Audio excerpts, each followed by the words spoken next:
ว่าทางนั้นบ่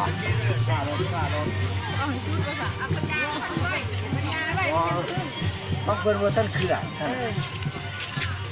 ท่านเชื่อทั้งหนาวท่านเชื่อคนไหนรถน่ะเอาที่ว่ามัน คนได้นี่ไปแต่เท่านั้นได้เดี๋ยวโอ้สตัวมีอีกอยู่เนาะอย่าดุ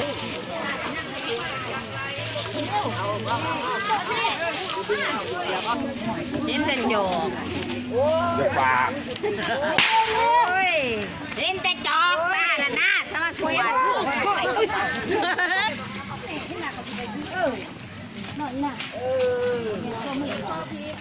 ทายทานไม่ได้ถูกประจักษ์ที่กระโดดในฮาโลคือเราได้เพียงอะไรได้ทายดีกว่าวัดอ่ะเป็นจิตมาทายกู้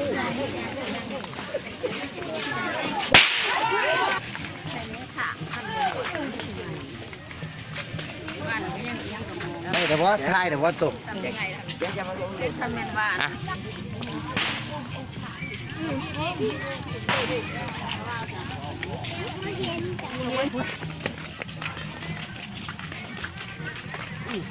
ไม่ยากที่จะช่วยไหวเลย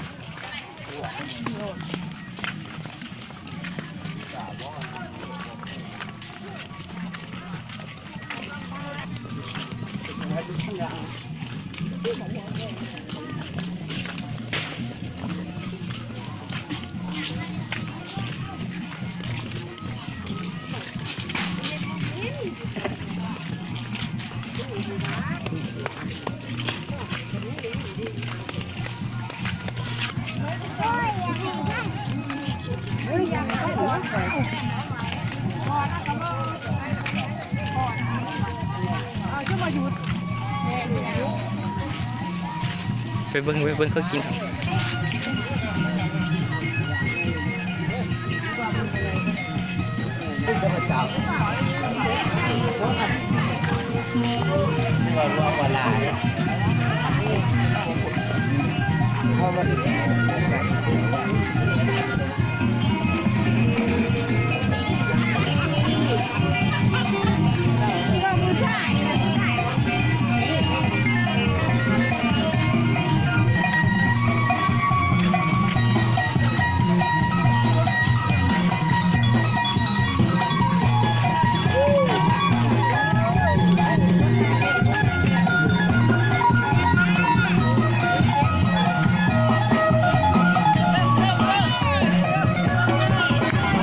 ไปเก็บขนมเกี่ยว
เด็กไม่พอสมอง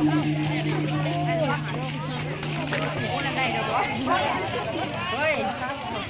เฮ้ยบ่เบิ่งโอ้ยขอยางบ่ไหวโอ้จะมาคือสิโจมมันเย็นจ้ะ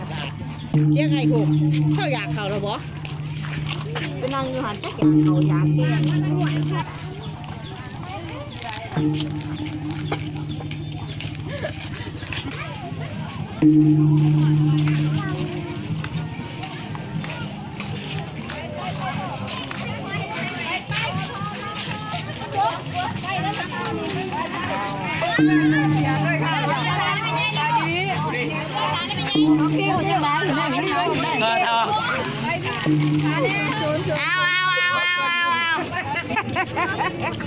ไม่เขียนคือละกาย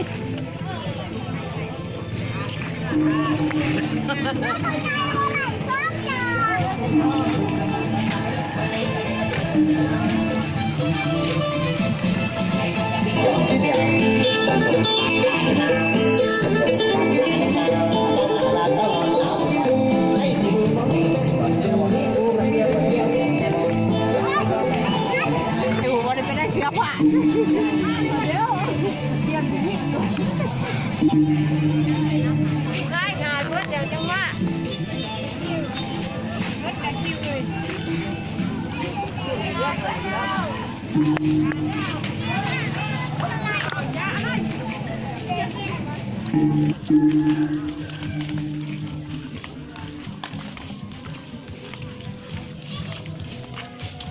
ใส่สุดดุมลงไปเทียงกับสุดนะดุมนะเนาะแม่มันนี่เด้อวะสิบ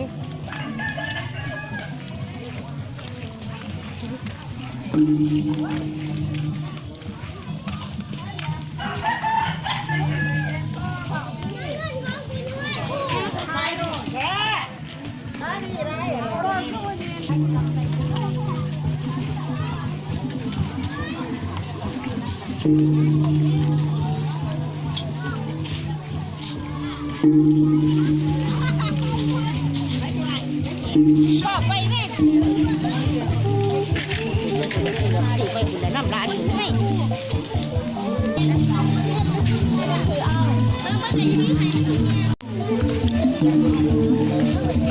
นั่นเดี๋ยวเขาเนี่ยมาสั่งไปมาเอาผู้เสด็จ